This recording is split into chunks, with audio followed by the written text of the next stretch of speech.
everyone. It's a delight to have you here with us for another episode of our longest standing Projectkin event series with Kathy's Corner, featuring our stellar photo organizer and archivist to the stars in Calgary, Canada, Kathy Stone, the cornerstone to Projectkin.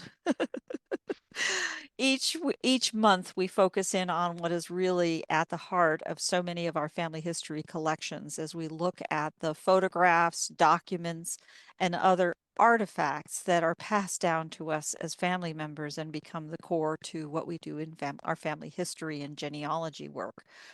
Kathy, as a professional photo organizer and archivist, has brought to our community some of these tremendous insights about how to handle these materials, how to learn the most out of them, and how to make sure that they are protected for the long run. So, in today's episode, we're going to talk more about the who, what, when, where, why, and how. And with that, I'm going to turn it over to Kathy. Go ahead, please, Kathy. Thanks, Barbara. You just blew my surprise there. Way to lead with the conclusion. But that's all right. So thanks everyone for joining. I know what a busy time of year it is, and there's so many things going on. And so hopefully we can have an hour of a little bit of downtime. And I doubt anybody's doing a lot on their photo projects at this time of year, but I wanted today to just sort of do a bit of an update of where I'm at, because we started Kathy's Corner with me talking about the professional photo manager organizes her photos. And it's kind of grown an awful lot since that beginning session that we did back in the old Ponga days. And there's so much more still to talk about in doing that. But I thought, well, and I see everyone here is probably well familiar with the 8 steps, but hoping some people who pop into the recordings aren't. I'm not going to give you gory detail of the whole 8 steps again, but I thought I would just go over what the 8 steps are and get a sense of where everybody's at, what you're working on. Do you have questions, concerns? Have you hit a brick wall where you have a problem you need help with? Maybe the wisdom of the group can help us out. And then, and indeed, again, as I like to say, I posted on my personal page today invites to anyone who wanted to join us, and said, bring what have your successes, what's worked well, and your failures, what didn't work at all. And I said, I always have some failures to share. So we'll go with that too. So, but we'll start first because Barbara mentioned we talk about artifacts, and we started off talking about organizing our photos. And in fact, my profession, we call ourselves photo managers, but it's so much more than just a photo. And I think Barbara and I had a discussion a few weeks ago about artifacts. And I've been joking with her over the last couple of days. I thought it was really important at the time because I wrote these words down, but I can't remember exactly the genesis of the conversation we were having about, is artifact a good word for the stuff? Because we talk about so much more than photos. So many more things are important. The like photos. Does photos encompass slides? A slide is a photo in a way, but it's a different medium. Does it include all the media like film, videos, all that area that we have, the old film family reels? I've just been sending off. I sent a bunch of reels off for someone for digitizing the other day that were from her husband's family growing up, and there are things on there, his mom and dad's wedding. And my friends they're my age, so these are from a long time ago, and they're looking forward very much to seeing these things again, because nobody's seen them in all the time they've sat in this archive of a piece of a video cassette. These were these were Super 8 tapes is what they were. So is that an artifact? What makes something an artifact?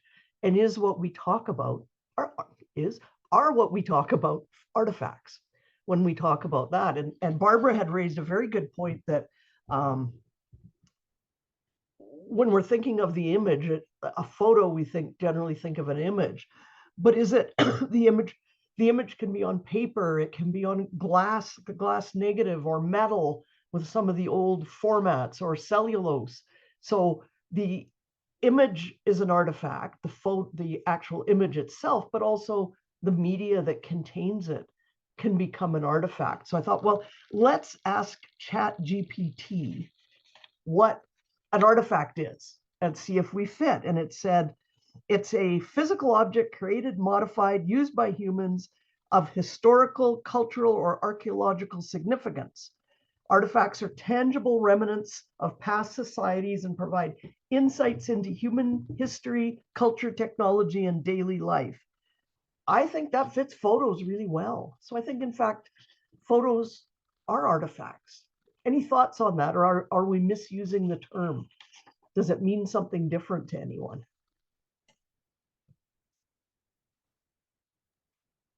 Kathy, I was thinking about what you said, and it didn't include anything about emotion and making something an artifact. And I think there's that sort of emotional connection. For me, that's more important in a way than the culture and the history, because the and the connection. Yes, and I think that that's a very good point, which is probably when we talked about stories. So I'm just going to welcome Roland Fetch, who's just arrived. Hopefully, I don't know if she's going to turn her camera on or say, I have known Roland for way, way, way, way more years than we care to remember. And Roland is just going to begin her journey and look at her family artifacts. Roland and I worked together back in the 80s. As customs inspector. So a lot's happened since then. I'm really happy to reconnect, and thanks for coming, Roland. So you've got some experts here, so who can give you all their good advice. So we were just talking about what artifacts are, because when we talk about photos, there's so many more things than just a photo. There's all the other media that things are on. And then we get to the physical stuff, which definitely I think we would consider as artifacts, those elements of history that we have. And I like that addition, and to what ChatGPT defined it as, but to include the emotion, because that is also an artifact of the time, our history, what we want to put in our legacy. In fact, I think emotion might be one of the more important things of that when we're talking about our stories and what that all means. So in my ongoing struggle to find a word other than stuff to encompass everything we talk about, maybe artifact is the right word. So, Barbara. Just to echo what Anne was saying in terms of bringing up the idea of emotion, I think your ChatGPT description is fine for a museum, but what makes a museum description appropriate to a family is, in fact, that emotional connection. And I think a good example of that might be the image that was used to create a negative and then a print. But when you take that print and put it in a locket that was worn by your great grandmother and then given to her child, and then the child died young, and then it was given to, and then given to, wow, there is an artifact with an incredible emotion to it. Mhm. It is just a little piece of metal and a little piece of paper, but it's doing so much work. Well, and I think that's a great point, Barbara, because I think too there's artifacts of things that if you, and again we go back to needing the stories to be told, because we have things, and I think I carry in my purse. It was a keychain, but I don't want to lose them, so I have three little metal things that my grandfather made in England when he was in the coal mine. And there's a little cross, and he hammered these out of aluminum. There's a cross, a horseshoe, and something else, I forget what right now. And then I attached to that, my mom was an accountant, a bookkeeper her whole life. And again, she was a single mom, and she was such a strong person. But she, in the old days, you had a key to unlock the ledgers, the big old bookkeeping ledgers, to add more pages. And so I have that ledger key.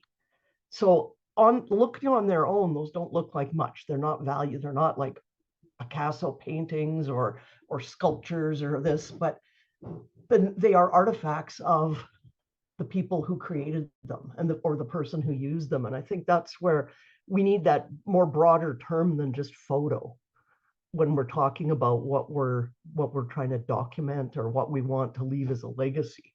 In that, I guess, separating from what is really junk and what isn't, what's important and what's artifacts. And I think the only way we can do that is with the stories, by telling the stories that we talk so much about in Projectkin. Any other thoughts on what's on artifacts or? I have a very large mug here. Oh, you can't see it because I'm blurred, but it's a very big cup. I don't know if I can lift it, but it's just water. Kathy, I was thinking about the value of something as well, like the actual value in money terms, but the emotional value and that kind of thing. So an artifact to me sounds kind of official, like the description that Chat GPT did, that something of value to the community or to history or but Mhm. not so much to the individual. And I kind of like heirloom in that as another word in that as well, because that to me seems more personal to a family. Yeah, I think so.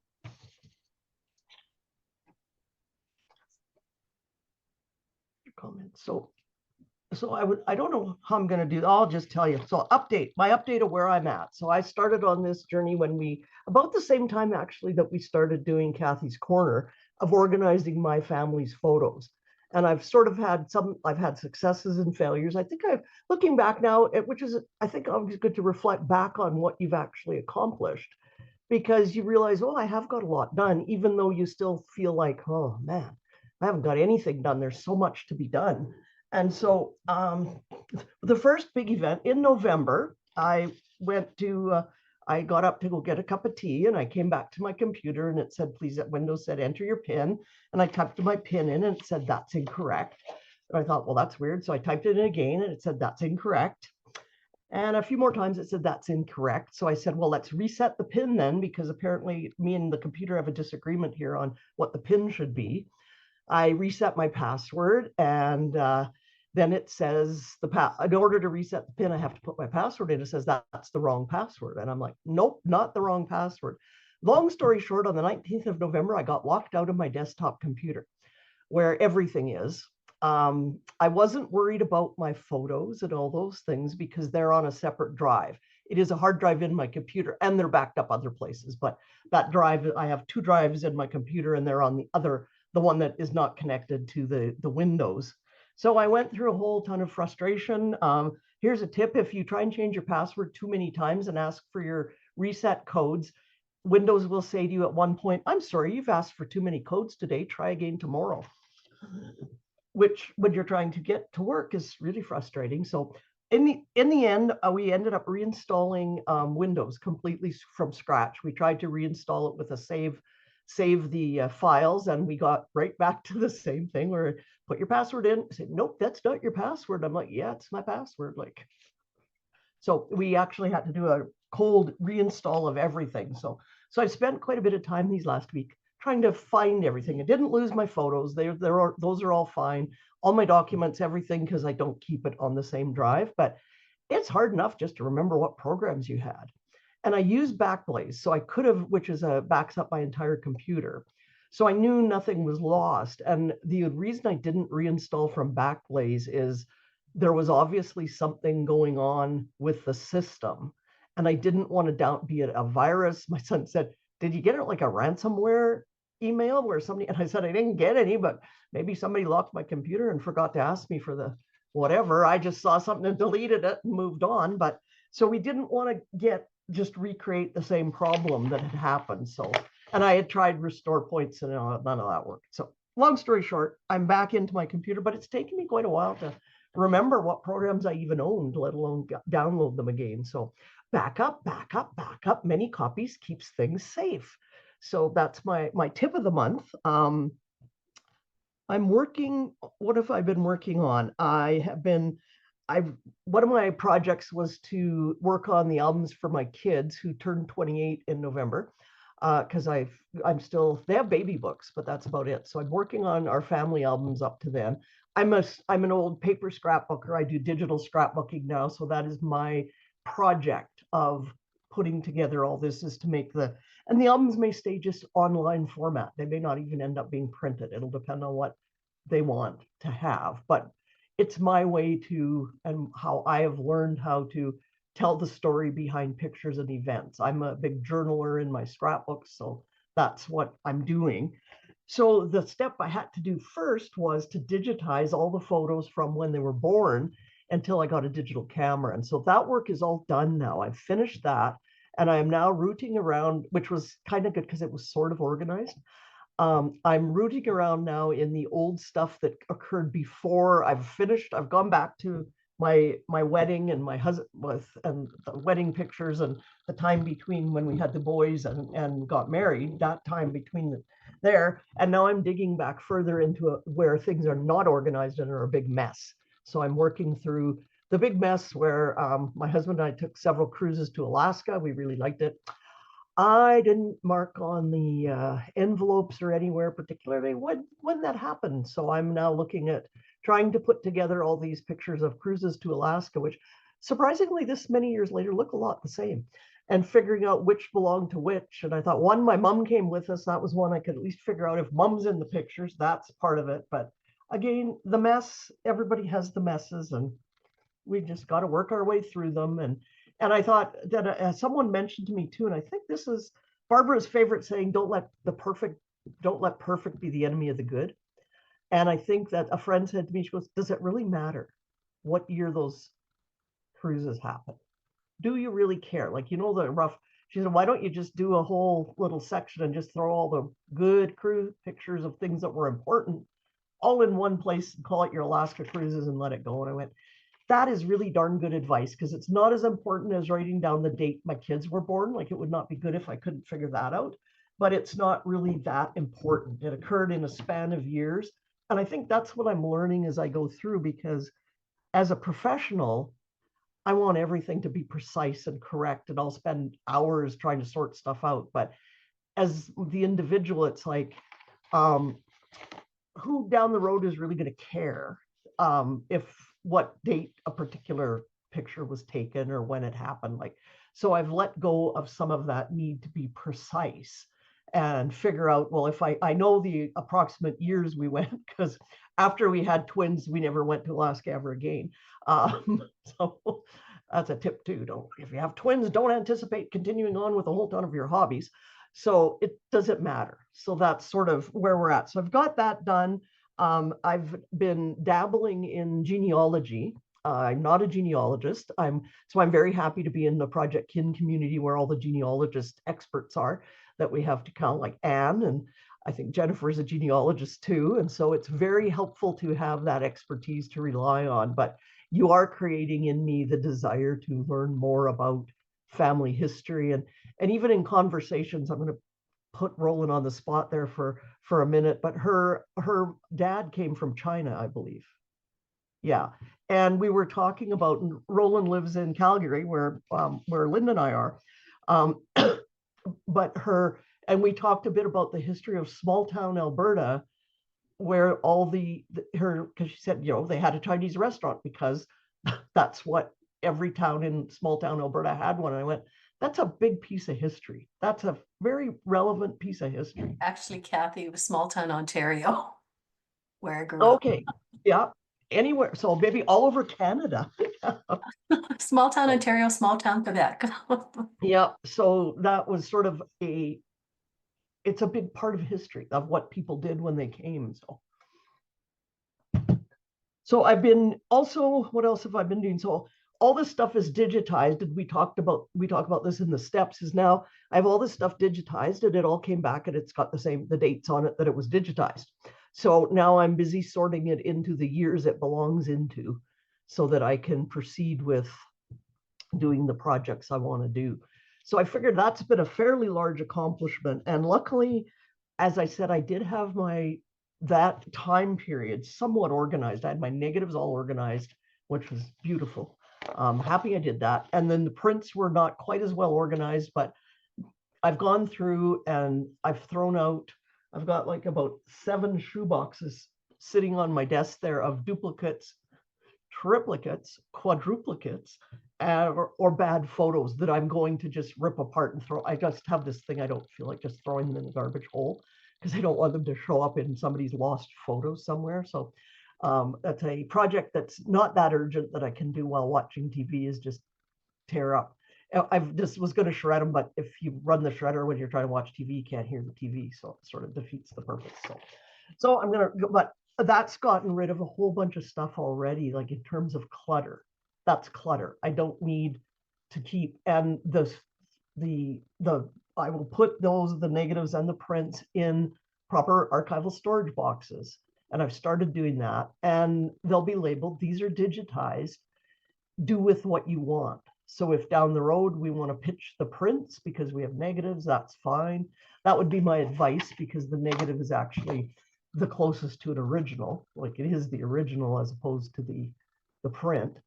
And a lot of times, and in the era we're talking about, not so much in the older time, but a lot of times the developing was not terrific and big chunks are cut off photos and the color is bad. So negatives are like, it costs a lot more, but sometimes the value of digitizing those is better. So I think that's, I'm very happy. The online storage that I use, which gets back to us, back to our favorite long gone platform of Ponga, has introduced, I use forever, and they've now finally got photo recognition, and it's just the best thing since ever.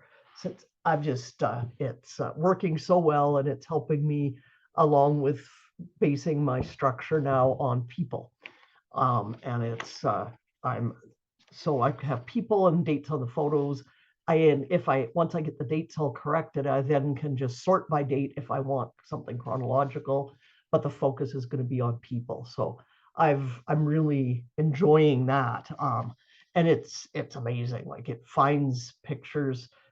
Like if there was a picture with Barbara right now with those photos in the background and there are people in them, it'll like pick up the faces in the people in the background.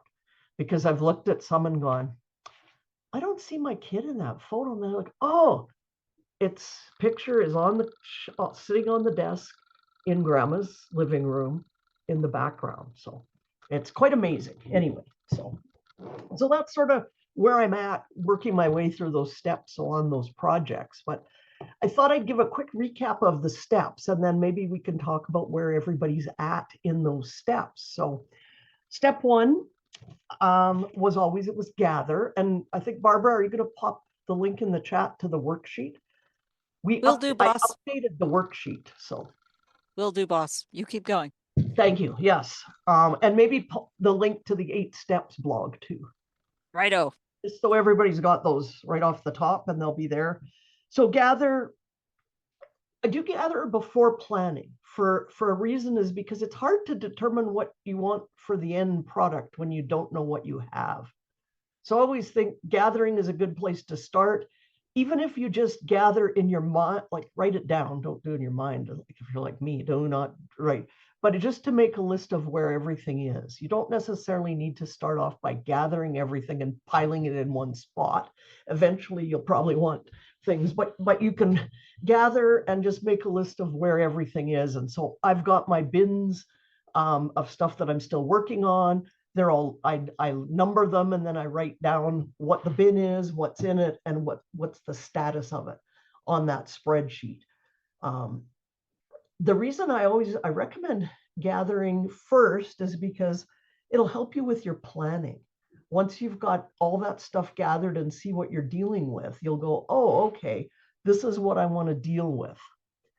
So that was the first step. And then after you've gathered everything and have an idea of what you've got, and I'm talking both digital and the artifacts, the photos, the media, the everything like that. There is the next step is to plan the scope of your work. And in that page on the Google Sheet, there's some questions to ask. And it's sort of like, well, what do I want? I'm just going to flip mine open here.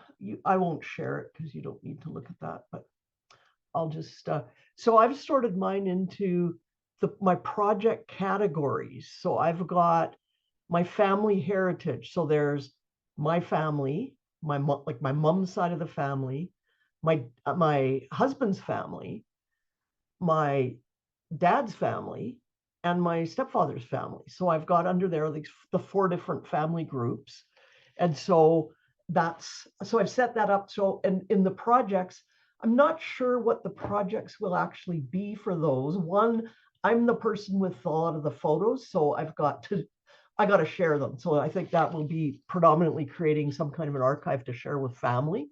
I don't know if I'll make books or not. Like I said, I'm a scrapbooker, but I don't know if I see the need to make the books of the heritage, because I'm old. It's not like I'm going to be, by the time I get them done, I probably won't have that much time to look at them anyway. But if the boys want them, then I'll make, or if other family members want them in book form, there's lots of easy ways to make quick books once you've got everything organized. So that's there. And then I have what I call, and the other project I have to do with heritage is the recipe book, because we've good.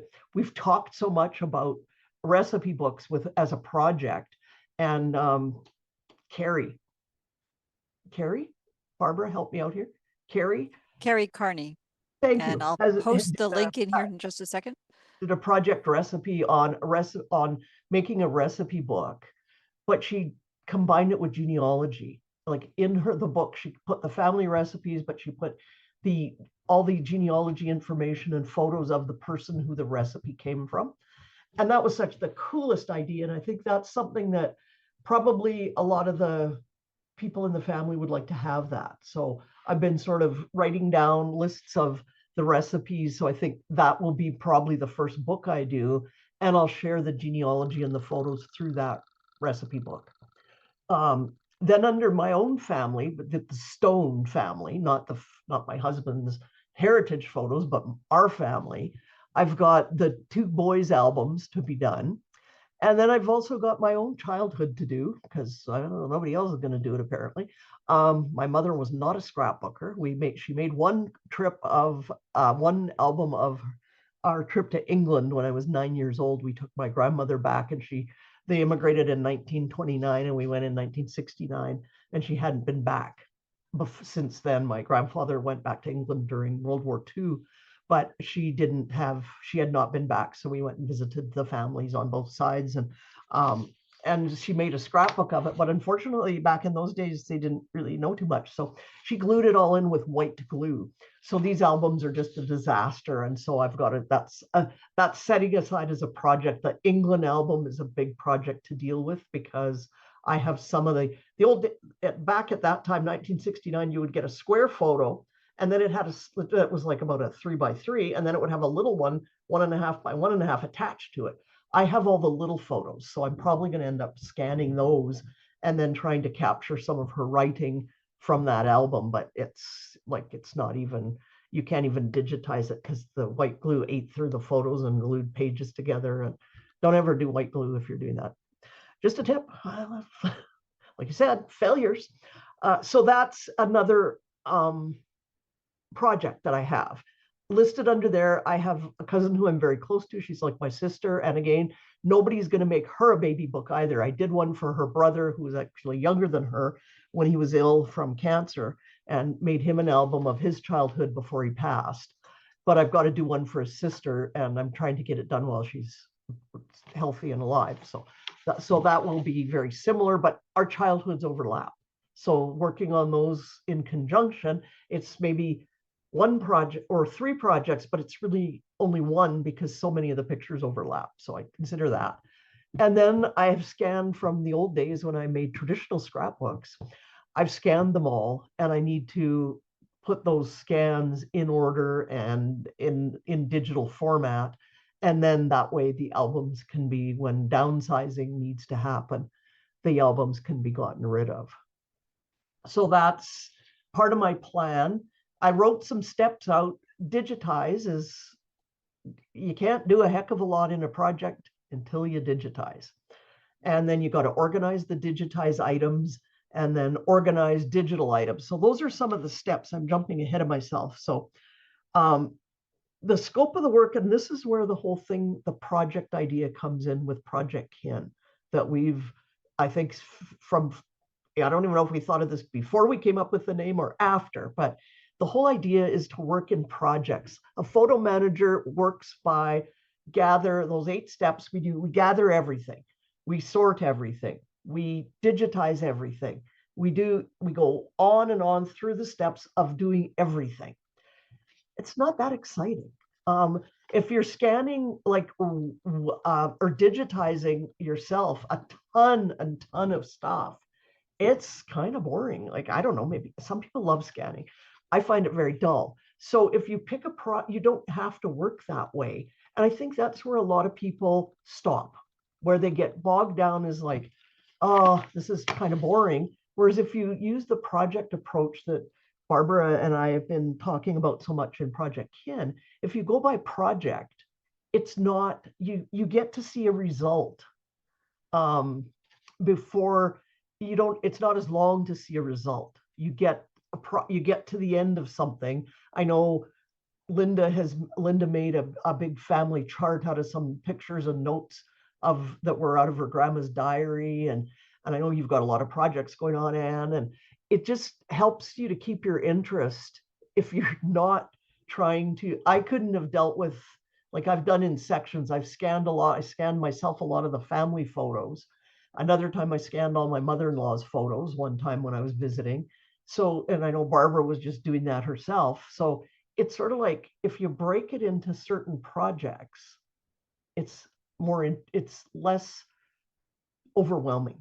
You don't look at this mountain of stuff and think, oh, I'm never going to get anywhere. And if you're at the parts that do take a long time, you start to really feel like this is never going to be done. But if you break it into projects, then it makes it more fun and you can see progress. And it actually, and I've had to flip my head on this because I'm a chronological thinker.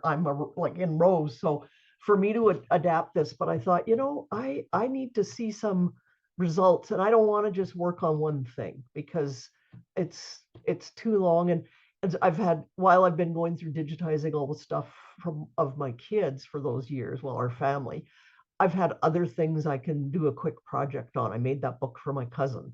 I've done other things that I can pull out. And right now I'm looking at photos. I'm on Facebook, and I did this a long time ago. And I thought, I think I'll do this again, but I'm late because it's already the 5th of December. I'm going to have to catch up and do a whole bunch in a day. But I started posting one of our family heritage pictures from Christmas, all the days leading up to Christmas, just as my cover or just as a post saying, and I called the Ghosts of Christmas Past, because it was just the family. So it was fun. Family members could comment, and it's part of a later step. This is where steps are good, but you don't necessarily need to always follow the order of a step. Family members would comment, oh, I remember that. And then they write a story about that event. I remember Grandma's Yorkshire pudding. I remember how cold it was in Grandma's house. Remember that Grandpa's bed, which probably came from England in 1929, when you slept in, they had a 2-bedroom house, and like all of us would go. And so we'd have like 6 people sleeping in Grandpa's double bed, but it bowed in the middle. So you all were rolling into the middle in a pile. But people remember those stories that you get that group, the contributions from everybody who remembers a different little story. And I think that, again, back to the whole value of photos is to get those things recorded.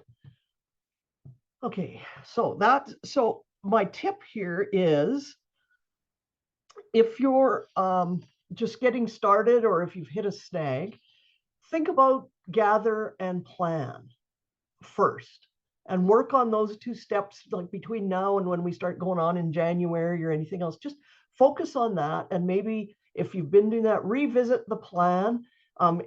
If you're like me, I quite often don't make plans. Maybe go back, make your plan, and just revisit and see, is this still important to me? Is this still what I need to do?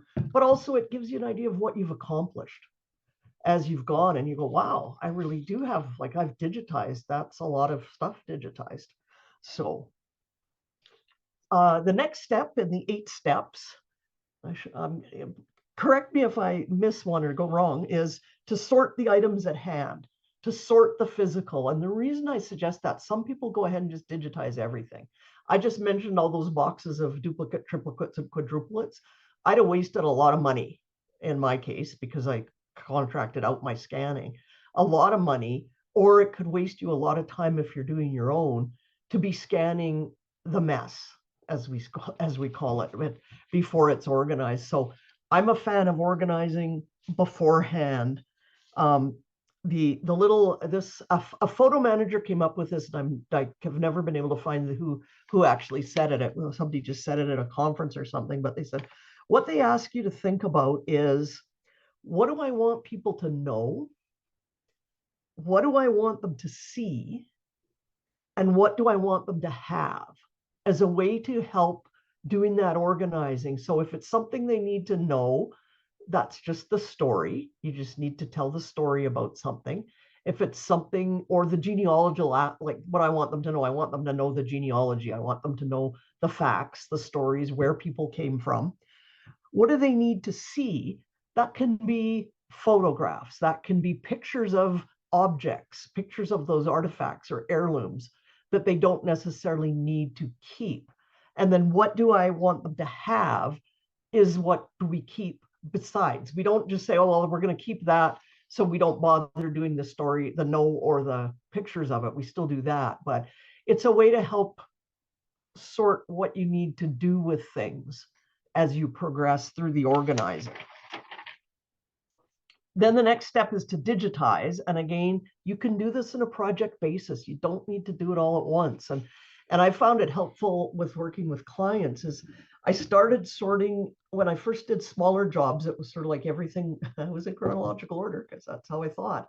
And then I figured out afterwards that actually a really good way to sort stuff for digitizing is you've got it sorted so you know what it is and you've taken all the duplicate stuff out, but was to sort by the way it was going to be digitized. Because it's very hard to put a pile of photos and then the Super 8 tape that goes with those photos in the same box when you're organizing. So I started connecting them, and I think one of the steps when we went into that step more in detail, I talked about using index cards and number system so that the pictures and that videotape would get the same number and be connected once they were appropriately digitized. So we don't lose track of things that go together. But I started sorting things and then when I was scanning. So we had high-speed scanner. So we had everything that would go through the high-speed scanner, which was photos that aren't particularly old that are or damaged or anything.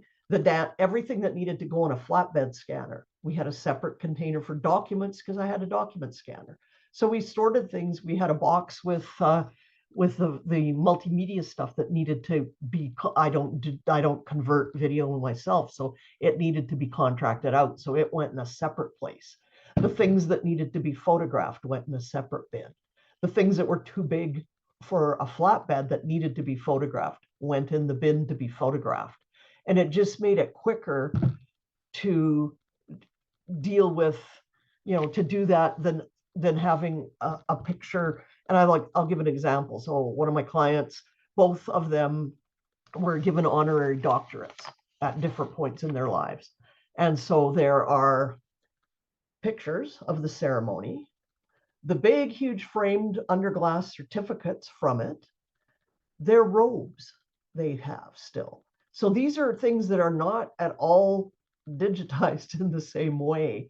And so they were all connected with the same information and numbers written on them, but we kept them separate according to how to digitize. So that's my tip on that. Then we've got to archive. Am I there? Yes, digitize. So I've digitized a bunch of stuff. Now I got to organize it.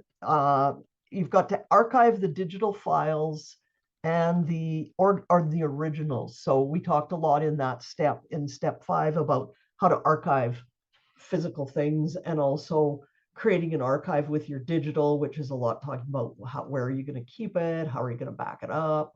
What's important to keep?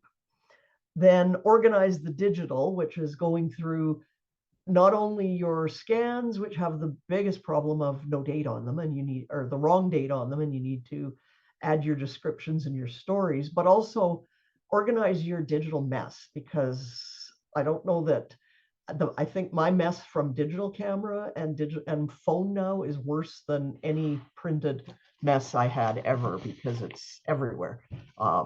And there's duplicates everywhere. So organizing that again, because that's part of our legacy too. We go, oh, I'm working from old to newer, because I figure there's not a lot of people left who remember the stories that go with old photos. Generally, we say as a professional, you should deal with your digital stuff first, because you're most likely to lose it. Like you're more likely to have a computer crash or something, drop your phone in the water or something, than a house fire or something that might destroy your physical photos. So, but I'm working on the old stuff just because it's more fun. Step 7 is to tell the stories, and we talk about that all the time. And the last step is to add the wisdom of the crowd, which is to get that to share with family, friends, and add in all the details that you can pick up from there. So that's a nutshell what we did for 2 years now, pretty much. So, any comments or questions or where you're at or Kathy, can Jennifer? I ask a question? Yes. Just because I missed the first few minutes, what is Projectkin? That's where you're hanging out right now. This Okay, is that like a group or is it just Barbara is the ringleader. Project okay? Kid is an organization. It's free, and it's a collection of people who many of us have been hanging around together for several years now, 3 or 4 years, and we all love photos and to talk about photos. The short story of it, it grew out of there was a company, a tech company that Barbara and some others founded called Ponga, which had facial recognition. It was a place to tell your stories about your photos. It had facial recognition. It was wonderful, and many of us used it. And then, it unfortunately, the investors didn't think it made enough money, and so it was shut down. And so Barbara and I and some other people here, we thought, well, we don't want to lose this great group of people because we used to have sessions all the time, much like this and other sessions. So it grew into something post-Pong after that. And then Barbara came up with Projectkin to be an association. And now we've invited and welcomed and genealogists who bring another whole perspective to the group. So it's a nonprofit. It's just a bunch of people hanging out, talking about photos. So Join us. it's what we do for fun. Projectkin.org. It's linked in all the documents the 8 steps document. You'll see a subscribe button. That's all there is to it. We use Substack as a platform so that I don't have to go invest in and build out my own whole platform and deal with that. But I do come to this whole world with the experience and perspective of having run a platform. And this is intensely, positively, indubitably non platform independent. So even Substack, we could get up and walk away from Substack tomorrow with a little effort.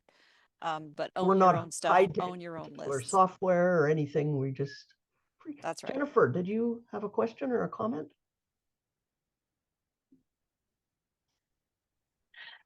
Yes, that was great. You made it really clear and that was really good. I don't have a lot of photos because my mother's one of those people that throws photos away because they're rubbish. So bless her. And we had a house fire when my kids were teenagers, but people have given us photos and we've got the photos since then. So during COVID, my partner and I weren't able to work and we were in complete isolation for 18 months. So I spent that time digitising my photos and files. You were talking about splitting things up. I looked at all my probably 18 folders and thought, where would I start? So I just grabbed one folder and did that. And I sort of got addicted to it. And by the time COVID was over, it was all done. But what I've done there is that I have to go back and redo. I've renamed those files because my brain's a little bit pedantic. I've renamed them under so many layers that is not necessary because they can just be searched. So I've got to go back and, rename them. So then you had me thinking about my 2 projects that I hadn't really called projects, but thinking of them as projects makes it feel a little bit more doable. My daughter was an exchange student in Japan for a year when she was 15, and I've got a huge box full of VHS tape and video camera tape that somehow I'd like to digitise to give her. She hasn't seen any of them because she made them and sent them to me and has never watched them. So I think that's a project for next year. And also, I'd like to, I always thought I would do a photo book for both my children, then realised, no, they wouldn't even open a book. So that needs to be digitised. But if I give them a memory stick, that would just get thrown in the drawer. They wouldn't even bother. I'm positive, because they're not that interested. But if they saw it on a display of their lives, I think that would. So they're my projects for next year that you've sort of got me a little bit inspired to get on with. It was just vague little projects, but I can sort of see how I might be able to do them now. Yeah. Good. That's wonderful. But renaming the files is first. Yes. Yeah. And So that's something that I've always done and I'm doing with my own is I rename mine with the date and a brief description in them because, and part of that is a photo manager thing where if we put the date and we use the standard, it doesn't matter really how you see dates. We write dates differently depending on where we're from, but I use year, month, day, and it doesn't really matter as long as you always use the same format. Don't flip back and forth, but I put the date and I'll put, Bob's birthday, November 10th, 1997, Bob's birthday. And I do that because when photos are moved from program to program, it is possible that the data, the information, what we call the metadata, but the information attached to it, like where you fix the date in the date field, sometimes gets stripped. So I figure if it's in the title, at least that part won't ever get lost. And all that work I did to put the date and the who on it will stay there. So I'm another renamer because image number 210 doesn't really mean a lot to me. So, and a lot has changed. What occurred to me when you were speaking about saying you had all those levels of folders. We used to need that because there was no way to search. So that was how we get all that information in. But with technology now, like even what I've learned from when I first started as a photo manager, I don't know how many years ago now, 12 or 13 years ago, the metadata was so important and we had to do a separate location field and this and that and that. And really now, if I type it all in the description, I can can search it now. Before you couldn't. There was no method to search all that information. But now it's just the technology has improved. So and just shared a way to, if you want to convert your own videotapes. Elgato video capture is a good thing too. So okay. Yep. Thank you. I was going to say I better quickly tell you about what's coming in January, because Barbara was reminding me, because Kathy, it's like almost an hour and we try to stick to the hour and then we talk after. So what's coming is we're going to start talking about the superstructure for telling the stories. And that's what Barbara alluded to at the beginning. We're going to talk about, and I'm going to say these backwards to how you've normally said it, and for a particular reason. The where, the who, the what, the when, and the why, and maybe even some how about the photos. So, and we're going to do this as part of the photo manager thing where I wrote something down here. I have no idea what that word is. Oh, it's for the tell the story step 7. That's what it relates to. What did that mean? We're going to have lots of tips and tricks to figure out those things when you don't know. Like sometimes we look at a picture and go, yep, that's obvious what it is. I know exactly where it is. And sometimes you pick up pictures and go, particularly when you're dealing with old heritage photos or photos people have given to you. So we're going to talk about how do we get those elements of the story and how do we find them, and the tools and the techniques we have to figure things out. I put where first because in September, we actually talked about the where when we talked about using tools like Google Lens. And I think we even got into looking at genealogical records for helping us identify where something took place. And again, as technology improves, we can use technology. Google Lens, we did a bunch of demos and I had a bunch of pictures that were some of mine that got digitized that I wasn't really sure. where they were from. And it was just, and as soon as it said, oh, it might be this, I'm like, yeah, that's exactly, now it triggers the memory so I know where it is. But we're going to continue sort of on that same road of trying to figure out the what we don't know, that pile that we set aside going, yeah, I don't know who those people are. And it might be that they're nobody that we, like we don't. And it's amazing how quickly you forget. But I with that client, I had a picture and it was 5 kids. And my client didn't know who they were. I don't think she even knew who they were. But we're looking at these kids and I'm like, why would you have, and this is from like the early 1900s where it wasn't like you had 4,000 digital photos of these kids. And I'm like, somebody kept this. It was a portrait. It was like a cabinet card mounted on the cardboard. I thought this has to be something. So it went into the pile of who are these people. And one day I'm looking through what we started off being the Book of the Dead. My client's mother kept all the obituaries for everybody's funeral she attended in a notebook that was like huge. And then we kept finding more and more and more in boxes because thank heaven she was a big saver of everything. So we ended up with a box of obituaries, which we then referred to as the Box of the Dead. But it was the amount of information in those obituaries. And so I found one for my client's uncle. Uncle, would he have been an uncle? Yeah, he would have been an uncle. And I found his obituary and it listed his siblings. And I went back and found more information. And guess what because the pictures of her, it would have been her grandmother, rather, that would have been a great uncle. The picture was her grandmother, but we had no pictures of her when she was young. Almost all the pictures are of her when she was old.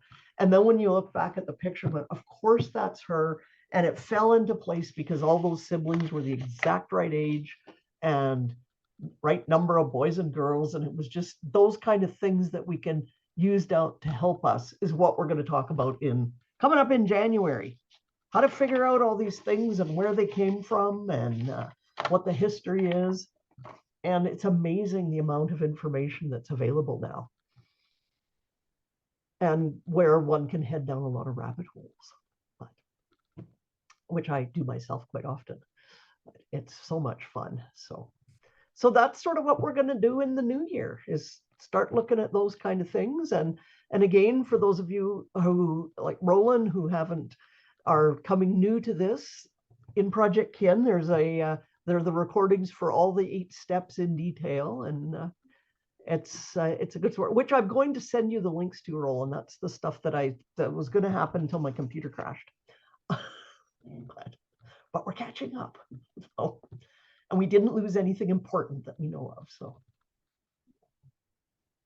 I'm just adding the link here for all Kathy's Corner videos are in one convenient page at projectkin.org. Kathy's Corner. I usually test a link before I send it. Yeah, that one works. that's right. Just for that reason, so you can find them all in one place, and most of all, so I can find them all in one place because I look all the time. So please, Roland, it's lovely to have you. Welcome indeed. And you are the voice for all of the people we've never met before who are out there watching these videos. Oh, You gave us thank the you. excuse to be able to say that again. And I wanted to add a special tribute. As you talked about the history now a little over a year old, it was November 28th, 2023 that we launched Projectkin into Substack. But it was in September, the first week of September 2023, when we changed the name from Postponga to Projectkin. And it's a funny thing you talked about thinking chronologically and then learning to think in terms of projects and how that has transformed how you look at things. I'd like to give special tribute here to Anne Larkham because it was Anne who raised her hand as we were thrashing around. I put it out there to all of our members at the time. We were maybe 100 people, 150, something like that. And I said, hey, I'm trying to think of a name. I'm thrashing around and I had story and I had all kinds of words and I just needed it to be enough that I could get a private domain. And Anne taps me on the shoulder and she says, you're always talking about everything in the context of projects. Maybe project should be in the name. And I was like, So Thank you very much. Thanks, Anne. The wisdom of the crowd. The wisdom of the crowd, indeed. And that is really the core point here. When I think about what the mission is of Projectkin, it's actually not to get projects done. It's not about projects. It's not about selling photo books. Really important point. It's about getting families to tell their stories, period. If they sit down and talk to each other as a way to tell stories, that's wonderful. But thinking about telling stories in terms of, well, and then family history is a team sport. And the people that you're telling can be yourself and your descendants, future descendants you may never know. But it can also be yourself and your ancestors, whom you never actually knew. It can also be yourself and your siblings and cousins and so on. So thinking about it in terms of who are you trying to tell the stories to, notice that in all of that, it's not you and your friends on Facebook, with all due respect to Facebook. This is not about a platform. It's about telling the stories because they are so important, and finding ways to get those stories told. And it's my bias that and I bring this with my technology background, which gives me a technology bent. I admit it, I'm a nerd, but it I think these tools that are surrounding us everywhere can be really important to make it easier. Most importantly, so it actually gets done. And what is so valuable and important about what Kathy talks about every time is to work into your head the idea it's not just I got that project done, I'm done. What did you do with the artifacts that you created? So you printed one book. What happened to the PDF? What happened to all the photos that you used to create that? Protecting those artifacts and bringing them down into history and into time. And frankly, that takes a little bit of tech know-how. Understanding what the heck metadata is and the difference between a PDF and resolution on an image. Those kinds of things are really important to understanding how to handle these artifacts. It's kind of like knowing not to put vinegar on silver. I don't actually know if that's a thing, but you know, how to handle and treat the artifacts that were previously passed down, that were passed down with lore or whatever else. And I'm all worked up about this, frankly, because I really did just come from spending a week with my in-laws and my 96-year-old mother-in-law, who does not stop moving and is constantly cooking. Tian, by the way, Roland, is Chinese, in case you wondered. For added context to the cooking. And what I did was very much I mean, I didn't understand a lot of what was happening around me. So I tried to be useful, and I went through stacks and stacks and stacks of photo albums in those marvelous 1972 magic pages that were under the coffee table, dusted them off, cleaned them up, and scanned. I didn't have my flatbed. I couldn't take my flatbed up there because, one suitcase. And I took my shop box, and I used my shop box and my phone, and speed was everything. So I got through, I don't even know how many pictures. 9 albums to at least get together and get it done. And it's it's embarrassing that I don't have the context to it, but as far as I'm concerned, it's at least getting the start to it. Don't let the perfect be the enemy of the good. Right? And done is better than perfect. That's right. And Everything. figuring back to the point about technologies, we just don't know. We know search is really, really powerful. So if you have this stuff in the description, you can find it with text-based search. What Ponga was doing was saying, hey, geometries of faces are as good as SEO. And how you can use that, well, there's all kinds of complexity to it, including I keep my background blurred because I really don't want the geometries of the faces and the pictures behind me to go into the ether.